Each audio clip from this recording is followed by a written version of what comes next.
সমস্ত ভোটকর্মীকে আসন্ন লোকসভা নির্বাচন 2024 উপলক্ষে পশ্চিমবঙ্গের মুখ্য নির্বাচনী আধিকারিকের পক্ষ থেকে স্বাগত জানাই। আসুন দেখে নেওয়া যাক ভোট গ্রহণ প্রক্রিয়ার কার্যাবলী কিভাবে সম্পন্ন করা হবে।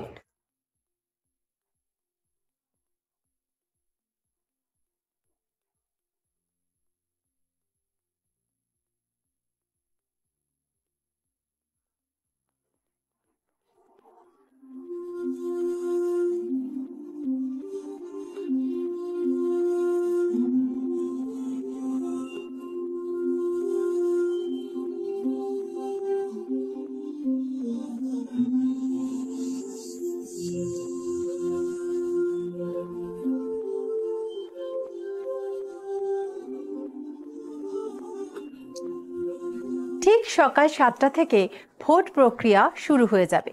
দেখে নিন কে কে বুথে ঢুকতে পারবেন।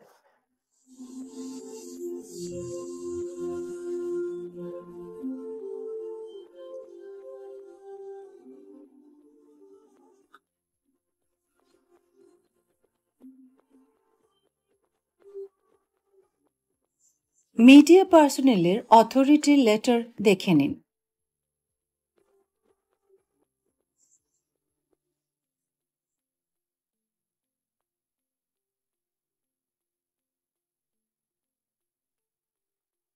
একাধিক বুথ বিশিষ্ট বিল্ডিংয়ে নির্বাচনী বুথের বাইরে একজন বিএলও থাকেন, যার কাছে থাকে অ্যালফাবেটিক্যাল রোল লোকেটর, যা দিয়ে কোনো ভোটারের বুথ শনাক্তকরণের সুবিধা হয়। বুথে পোলিং অফিসার বা পিওদের নির্দিষ্ট দায়িত্ব আছে। দেখে নিন কোন পোলিং অফিসার কি কাজ করবেন। প্রথম পিওর কাছে ইলেকটোরাল রোলের মার্কড কপিগুলি থাকবে। এনার দায়িত্ব ভোটারদের শনাক্তকরণ করা। যিনি ভোটারের নাম পড়বেন, আইডেন্টিটি কার্ড দেখবেন এবং ট্যালি শিট মেনটেন করবেন। যদি ভোটার পুরুষ হন তাহলে তার নামের ঘরে লাল কালি দিয়ে নিচের বাঁদিকের কোণ থেকে উপরের ডান দিকের কোণ অবধি কোনাকুনি একটা দাগ দিন। যদি ভোটার মহিলা হন তাহলে এই লাল দাগের সাথে তার সিরিয়াল নম্বরটি গোল করে দিন।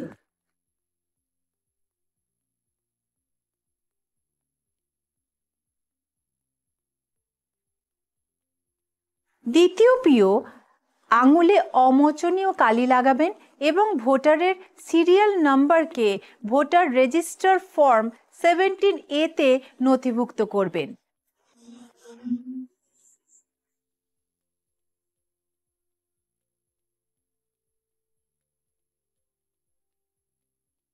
যদি কোনো ভোটার আইডির বদলে অন্য কোনো পরিচয়পত্র নিয়ে আসেন, সেক্ষেত্রে ইপিআইসির ক্ষেত্রে ইপি, অন্যান্য পরিচয়পত্রের ক্ষেত্রে শেষ 4টে সংখ্যার ফর্ম 17 এর রিমার্কস কলামে লিখতে হবে।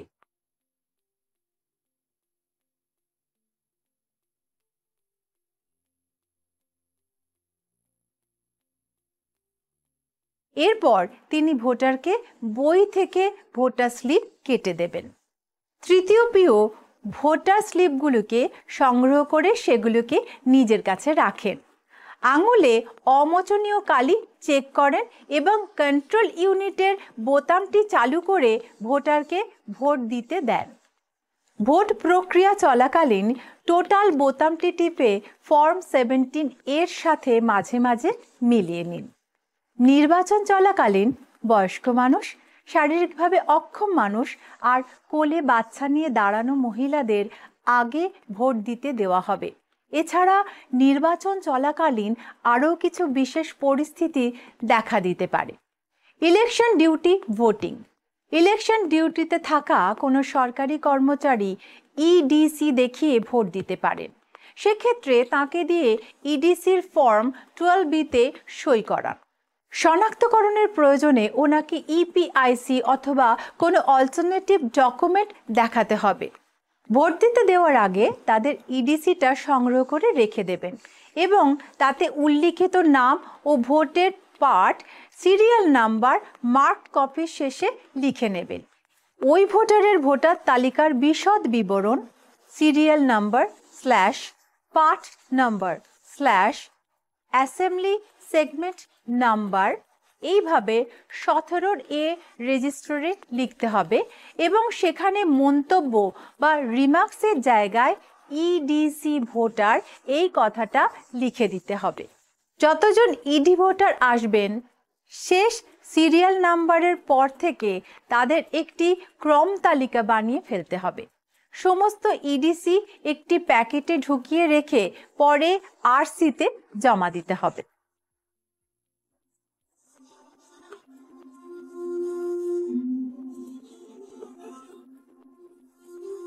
দৃষ্টিহীন ভোটার।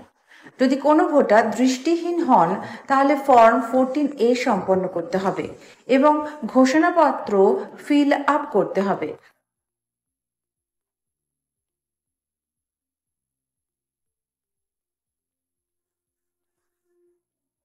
যদি কোনো ভোটার অশক্ত হন তাহলে তার জন্য ফর্ম 14A লাগবে না।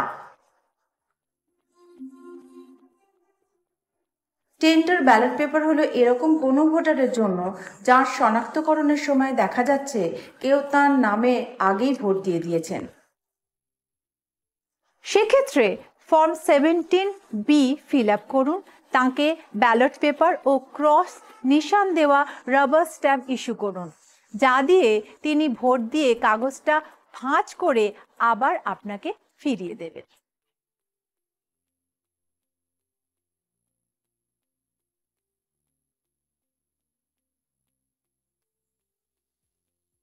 Challenge vote.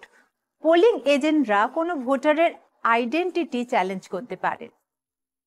চ্যালেঞ্জ পিছু 2 টাকা করে দিতে হবে। সেক্ষেত্রে 14 নম্বর ফর্মের 10 নম্বর কলামে তার নাম লিখে তার সই বা বুড়ো আঙুলের ছাপ দিয়ে তাকে ভোট দিতে বলুন।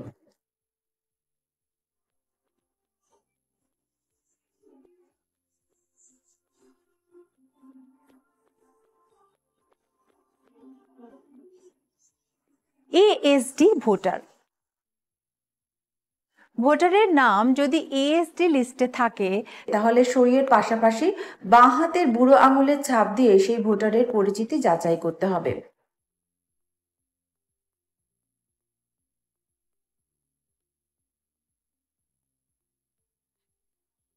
Refuse to vote. যদি কোনো ভোটার শনাক্তকরণ প্রক্রিয়ার পরে ভোট দিতে অস্বীকার করেন তাহলে ফর্ম 17A তে তার নামের পাশে রিফিউজ টু ভোট কথাটা লিখতে হবে।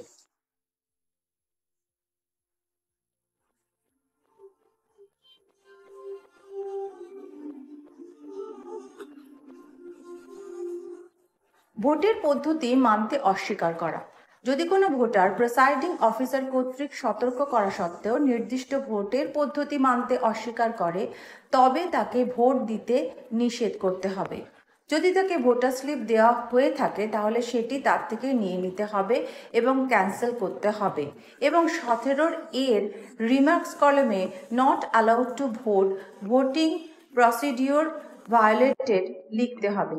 সেই মন্তব্যের নিচে পিআরও তার পুরো সই করবেন। কম বয়সী ভোটার। যদি কোনো ভোটারকে দেখে আপনার মনে হয় যে তার এখনো 18 বছর বয়স হয়নি তাহলে তার থেকে তার বয়সের ডিক্লারেশন নিয়ে তাকে দিয়ে সেই ঘোষণাপত্রে সই করা। Test vote. যদি কোনো ভোটার অভিযোগ করেন যে ভিভিপ্যাটে ভুল ভোট প্রদর্শন করছে, অর্থাৎ তিনি যে প্রার্থীকে ভোট দিলেন তার চিহ্ন না দেখিয়ে অন্য দলে দেখাচ্ছে, তাহলে আগে তার থেকে একটি ঘোষণাপত্র নেবেন যে যদি তিনি মিথ্যে বলে থাকেন তাহলে তার বিরুদ্ধে শাস্তিমূলক ব্যবস্থা নেওয়া হতে পারে। তারপর সেই ভোটারের তথ্য আবার ফর্ম 17A তে পূরণ করে তাকে একটি টেস্ট ভোট দিতে বলবেন। সেই ভোটটি আপনার এবং পোলিং এজেন্টদের সম্মুখে ভোটারকে দিতে হবে। যদি ভোটারের অভিযোগ মিথ্যা হয় তাহলে ফর্ম 17A এবং 17C তে সেটি উল্লেখ করবেন। এই টেস্ট ভোটটি গোনা হবে না। যদি ভোটারের অভিযোগ সঠিক হয় তাহলে ভোট প্রক্রিয়া রদ করে বিষয়টি আরও নজরে আনবেন। Machine replacement. ভোট চলাকালীন কোনো পরিস্থিতিতে মেশিন প্রতিস্থাপন করতে হলে কি করবেন?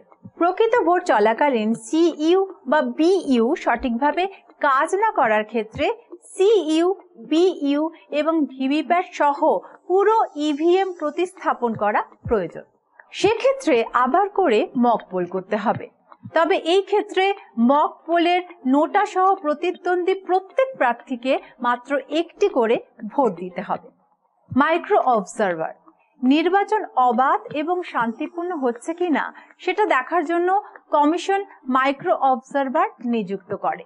আপনার বুথে মাইক্রো অবজারভার থাকলে তিনি যা যা দেখবেন তা হলো মহড়া ভোট বা মক পোল, পোলিং এজেন্টদের উপস্থিতি এবং সেই ব্যাপারে নির্বাচন কমিশনের নির্দেশিকা পালন করা হয়েছে কিনা, বুথের ভিতরে ঢোকা বেরোনোর জন্য পাস দেওয়ার নিয়মটি ঠিক মতো মানা হচ্ছে কিনা, ভোটারদের শনাক্তকরণের কাজটি নির্বাচন কমিশনের নিয়ম অনুসারে করা হচ্ছে কিনা, এএসডি ভোটারদের চিহ্নিতকরণ এবং তাদের সম্পর্কিত তালিকাটি ঠিকঠাকভাবে পূরণ করা হচ্ছে কিনা, অমোচনীয় কালি ঠিকঠাকভাবে লাগানো হচ্ছে কিনা, 17A রেজিস্টার ঠিকভাবে পূরণ করা হচ্ছে কিনা, ভোটের গোপনীয়তা মানা হচ্ছে কিনা, পোলিং এজেন্টদের আচরণ এবং পোলিং এজেন্টদের পক্ষ থেকে কোনো অভিযোগ আছে কিনা। তিনি তার রিপোর্ট সাধারণ পর্যবেক্ষকের কাছে জমা করবেন, যেমন তার কাছে চাওয়া হবে।